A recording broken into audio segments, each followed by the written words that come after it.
जय हिंद मित्रों, नमस्कार। और आज का जो विषय है वो बाबू सुभाष चंद्र बोस जी को लेके है। और आपको जानकारी होगी कि 23 जनवरी को उनकी 125वीं जयंती है, जन्म जयंती है।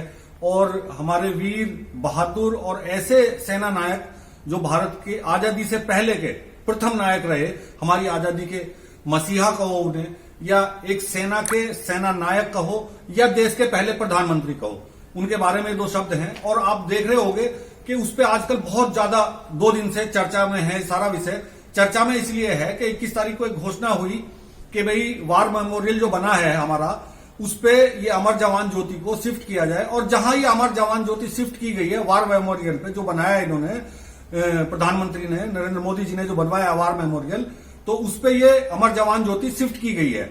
और वहीं पे एक जॉर्ज पंचम होते थे अंग्रेजों के टाइम में, तो उनकी एक मूर्ति लगी हुई है। उस मूर्ति को हटा के और वहां बाबू सुभाष चंद्र बोस की मूर्ति लगाई जाए। अभी तो एक प्रतीकात्मक मूर्ति वहां लगाई जा रही है, लेकिन वो एक मूर्ति बनाई जाएगी 28 फीट ऊंची और 6.5 फीट चौड़ी जो है एक मूर्ति बनाई जाएगी।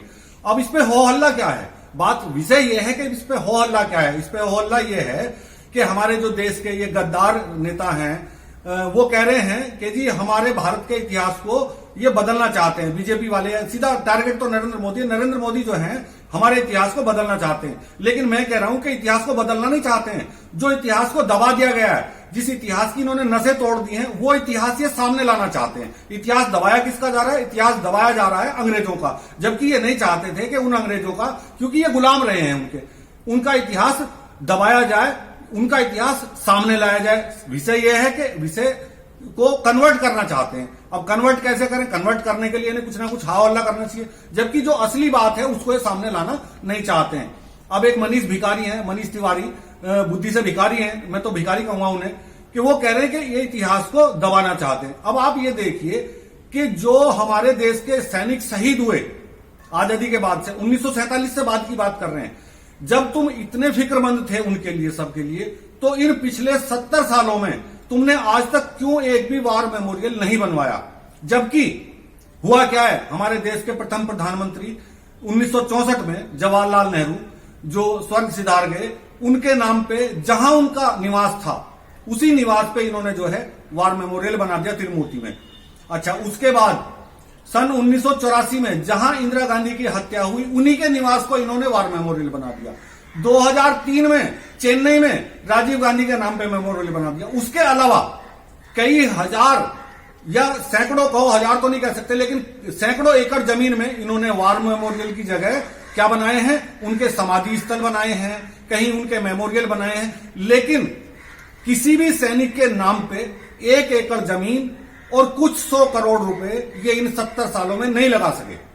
यानी हजारों करोड़ रुपए उन 2 या 3 व्यक्तियों के लिए इन्होंने लगा दिए, लेकिन कुछ 100 करोड़ रुपए और केवल 1 एकड़ जमीन ये हमारे उन देश के वीरों को जो उस पर शहीद हो गए, बलिदान दे दिया, जिन्होंने सर्वोच्च बलिदान दिया देश के लिए, उनके लिए कहीं भी नहीं कोई जगह निर्धारित कर सके और ना ही कोई मेमोरियल बना सके।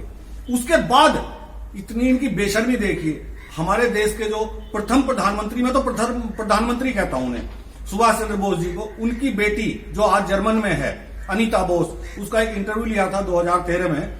हमारे जी न्यूज के संवाददाता हैं सुधीर चौधरी, उन्होंने उनसे पूछा कि आपको कैसा महसूस करती हैं कि भाई आप ऐसे उस नायक की बेटी हैं और आप जर्मन में रह रही हैं, कैसा महसूस करती हैं? उनके शब्द ये थे कि जो सम्मान मेरे पिता को मिलना चाहिए था, मेरे पिता क्या, वो तो राष्ट्र के लिए उन्होंने कुर्बान किया अपने आप को, जो सम्मान उन्हें मिलना चाहिए था वो सम्मान उन्हें नहीं दिया गया। लेकिन ये लोग, ये कुत्ते, मैं कहता हूं कुत्ते हैं, ये भौंकते हैं, सिर्फ इनके पास कुछ भी नहीं है करने के लिए।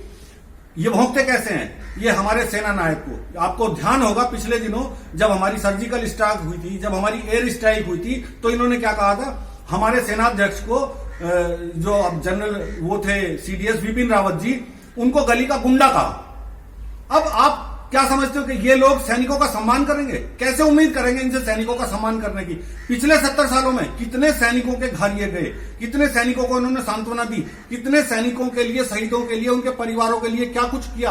किसने रोका था इन्हें कुछ करने के लिए? लेकिन अब उन सैनिकों को सम्मान दिया जा रहा है, उनको जो है सम्मानित किया जा रहा है वार मेमोरियल बना के, जहां 25,000 से ज्यादा, 25,900 कुछ सैनिकों के जो है बोर्ड लगाए गए हैं, स्वर्ण अक्षरों में उनके नाम लिखे गए हैं जो 1947 से बाद के हमारे देश के शहीद हैं। अब इनको दर्द क्या हो रहा है? इनको दर्द ये हो रहा है कि जो काम इन्होंने करने चाहिए थे वो नहीं किए। अब क्या करेंगे ये? अब इनको सिर्फ ऑब्जेक्शन करना है, सिर्फ और सिर्फ ऑब्जेक्शन करना है।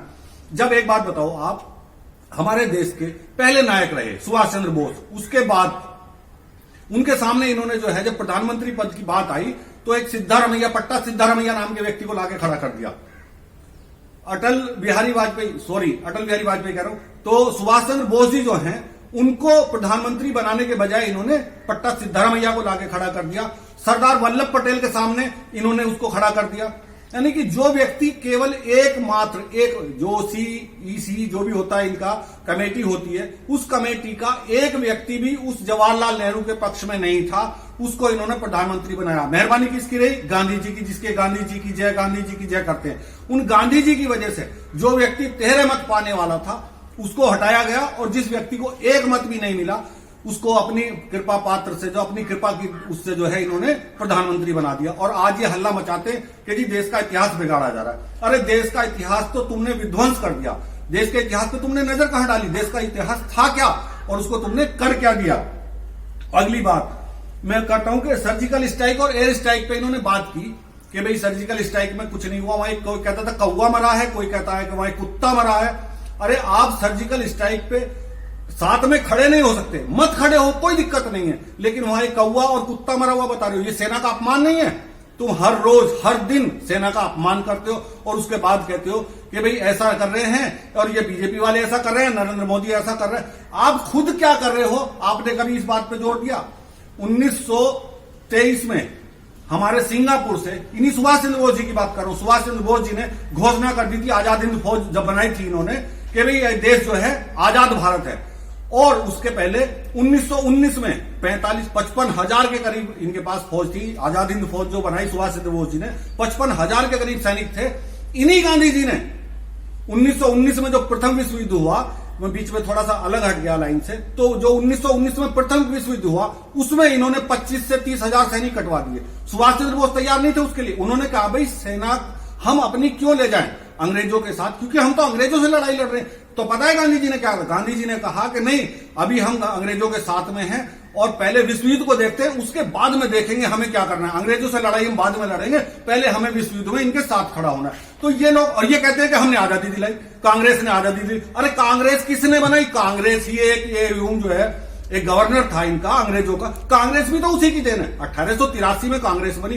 कांग्रेस कौन सा 1947 के बाद थोड़ा ही बनी है, 1883 में बनी, ये भी अंग्रेजों की देन थी। तो गुलाम जो इनकी वो थी ना दिमाग में चढ़ी हुई गुलामियत, वो इनसे के सर से उतरने रही है। कारण क्या है? कारण यह है कि अंग्रेज विदेशी मूल के थे, ये सारे विदेशी मूल के हैं। कांग्रेस जिसने बनाई वो विदेशी मूल का है, और जो इनकी आज छत्राणी बनी हुई बैठी है वहां, वो विदेशी मूल के। तो इन लोगों को भारत से कैसे प्यार हो जाएगा? अब ये सुभाष चंद्र बोस का विरोध नहीं करेंगे। अब एक बात बताइए, कोई ज्योति अगर उस निशानी से, गुलामी की निशानी से हटा के एक प्रधानमंत्री उसको एक अपना अस्तित्व दिया, भारत का अस्तित्व दिया है, जिसको वार मेमोरियल बना के भारत को एक अस्तित्व दिया है, भारत को एक पहचान दी है, उन 25,000 26,000 सैनिकों को सम्मान दिया है, उस ज्योति को वहां ले जाकर विलय किया। और ये कुत्ते क्या कह रहे हैं? ये भारत की जनता को बहलाना चाहते हैं, फुसलाना, बेवकूफ बनाना चाहते हैं। ये कहते हैं कि ज्योति को बुझाया जा रहा है। अरे वो ज्योति बुझ जाए, 15 बार बुझ जाए। 1921 की जो गुलामी की पहचान थी वो बुझ जाए, क्या फर्क पड़ता है? बना कैसे? इंडिया गेट बना कब? 1921 में उसकी नींव रखी गई,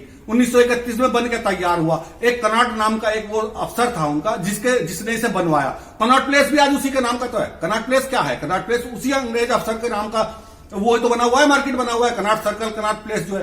तुम आज भी उन अंग्रेजों की निशानियों को ढोते जा रहे हो, और अगर कोई उसे बदलना चाहता है तो उसको कहते हो इतिहास के साथ छेड़छाड़ की जा रही है। यानी वामपंथ का ऐसा भूत सवार है, गुलामियत का ऐसा भूत इन पे सवार है कि ये उसके लिए कुछ भी कर गुजरने को तैयार है। कहते हैं इतिहास के साथ हम छेड़छाड़ नहीं। तुम्हें जानता नहीं है कोई? ये पूरी दुनिया, ये पूरा भारत अब तुम्हें जान गया। क्या हुआ सुभाष चंद्र बोस के साथ? फिर क्या हुआ? लास्ट बात यह है कि हुआ क्या? जिस आदमी को, जिस व्यक्ति को, उस महान आत्मा को पूजा जाना चाहिए था हमारे देश में, आज तक कोई भी मेमोरियल, कोई भी इन्होंने स्टेचू, कोई चीज ऐसी बना के खड़ी की उसके लिए सुभाष चंद्र बोस के नाम पे कि भाई हमने ये किया उनके लिए। अगर कोई कुछ करना चाहता है तो उसे ये रोकना चाहते हैं, उसके सामने खड़े होना चाहते हैं। सुभाष चंद्र बोस के साथ यही हुआ, और फिर उसके बाद श्यामा प्रसाद मुखर्जी के साथ यही हुआ, लाल बहादुर शास्त्री के साथ, एक नहीं 100 उदाहरण मैं आपको दे सकता हूं, लेकिन विषय बहुत ज्यादा लंबा हो जाएगा। बात सुभाष चंद्र बाबू की चल रही है, तो सुभाष चंद्र बाबू के लिए इन्होंने क्या किया है।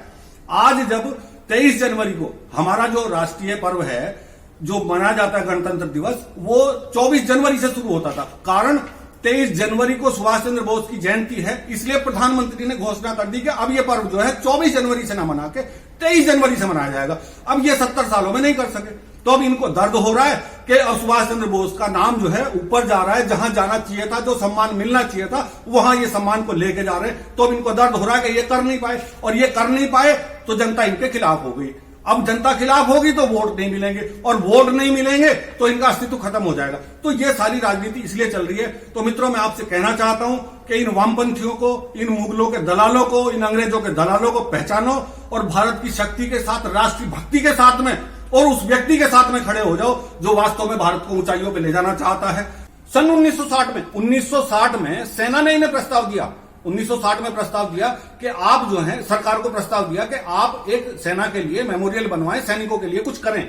1960 से लगा के 2014 तक ये फाइलें इधर से उधर भटकती रही, लेकिन सेना के लिए कहीं भी इन्होंने 1 इंच जमीन या किसी एक सैनिक का नाम एक किसी पट पे, किसी दीवार पे यहां कहीं लिखवाने की कोशिश इन्होंने नहीं की। 1960 से लगा के आप आज तक कुछ नहीं कर पाए। अगर आज कोई व्यक्ति कुछ करना चाहता है तो इनके पेट में दर्द होता है। क्यों दर्द होता है? क्योंकि ये नहीं चाहते कि उन लोगों की पहचान सामने आए जिन्होंने इस देश के लिए अपनी जान दी, बलिदान दिए, सर्वोच्च बलिदान दिए, जिनके बच्चे बर्बाद हो गए। अरे कल मैं देख रहा था जी न्यूज पे, कई वहां अफसर थे जो शहीद हुए हैं, उनकी पत्नियां, उनके बच्चे, अनूप राय, एक संदीप जी, उनके बच्चे वहां घूम रहे थे और वो मेडल लगा के खुश थे यहां, और देख के अपने पिता की मूर्ति पे हाथ लगा के, नाम पे हाथ लगा के फोटो खिंचवा रहे थे उनके। अब आप देखिए कि जिनके घरों से वो गए हैं, कमाने वाले गए हैं और उनका सब कुछ गया है, वो कितने खुश हैं आज उस वार मेमोरियल पे जाके। लेकिन ये आज उस वार मेमोरियल पे ही आवाज उठा रहे हैं। 1960 से इन्हें ध्यान नहीं आया,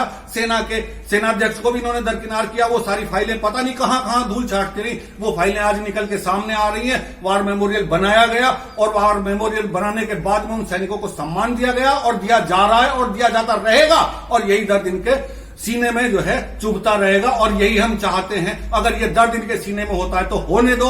अगर मैं कहता हूं मोदी इस बात के लिए इतिहास को मिटाना चाहते हैं, उस इतिहास को मिटाना चाहते हैं, तो वो इतिहास मिट जाना चाहिए। मैं कहता हूं ये कह रहे हैं मिटाना चाहते हैं, मैं कह रहा हूं मिट जाना चाहिए। और ऐसा इतिहास अगर मिटा दिया जाए और हमारे सैनिकों का इतिहास सामने लाया जाए तो इससे अच्छी बात कुछ हमारे देश के लिए नहीं हो सकती। जय हिंद मित्रों, नमस्कार। और अगर हो सके ये शब्द अच्छे लगे आपको तो आप अपने दोस्तों के साथ शेयर कीजिए। धन्यवाद, नमस्कार, जय हिंद।